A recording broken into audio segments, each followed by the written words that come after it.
नमस्कार दोस्तों। साल 2018 में मोदी सरकार द्वारा एक प्रयास किया गया कि पॉलिटिकल पार्टीज को किस तरह से पैसों की फंडिंग की जाए और ये पैसा दिया जाए तो हर भारतीय को ये पता होना चाहिए कि किस पॉलिटिकल पार्टी को कितनी फंडिंग की गई या किस पॉलिटिकल पार्टी को कितना चंदा मिला, जिससे ये पूरा प्रोसेस ट्रांसपेरेंट हो सके। तो इसके लिए इंडियन गवर्नमेंट एक स्कीम लेकर आती है जिसे आप और हम लोग इलेक्टोरल बॉन्ड के नाम से जानते हैं। तो ये इलेक्टोरल बॉन्ड क्या है, ये किस तरीके से अपना काम करता है, चलिए आइए जानते हैं। दरअसल इलेक्टोरल बॉन्ड को चुनावी बॉन्ड के नाम से जानते हैं। ये बॉन्ड किसी भी व्यक्ति या किसी भी कंपनी द्वारा अपनी पसंद की पॉलिटिकल पार्टी को दान करने का एक कानूनी तरीका होता है। इस स्कीम के अंतर्गत एसबीआई की किसी भी शाखा के द्वारा भारत का कोई भी व्यक्ति या कोई कंपनी 1000, 10,000, 1 लाख या 1 करोड़ तक के मल्टीपल बॉन्ड खरीदकर कोई भी व्यक्ति या कंपनी अपनी पसंद की पॉलिटिकल पार्टी को दान कर सकता है।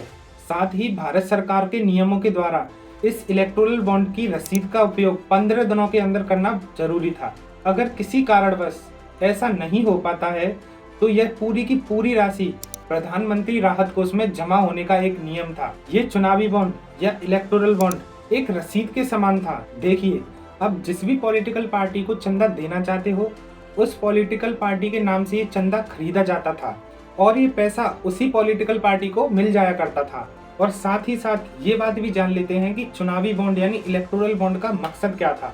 देखिए, चुनावी बॉन्ड की शुरुआत करते समय भारत सरकार ने एक वादा किया था कि इससे जो पॉलिटिकल पार्टियों को फंडिंग होती है उसमें पारदर्शिता आएगी और इस बॉन्ड के जरिए अपनी पसंद की पॉलिटिकल पार्टी को चंदा दिया जाता था। पर ऐसा क्यों कहा गया कि ये जो स्कीम है ये भारत के सभी नागरिकों के जानने के अधिकार यानी राइट टू इन्फॉर्मेशन का उल्लंघन करती है। तो चलिए जानते हैं। हाल ही में सुप्रीम कोर्ट ने 6 साल पुरानी इलेक्टोरल बॉन्ड की स्कीम को रद्द कर दिया है। पॉलिटिकल पार्टीज को चंदा देने के लिए लाई गई ये स्कीम को लेकर विरोधियों यानी अपोजिशन पार्टियों के कई सारे तर्क हैं।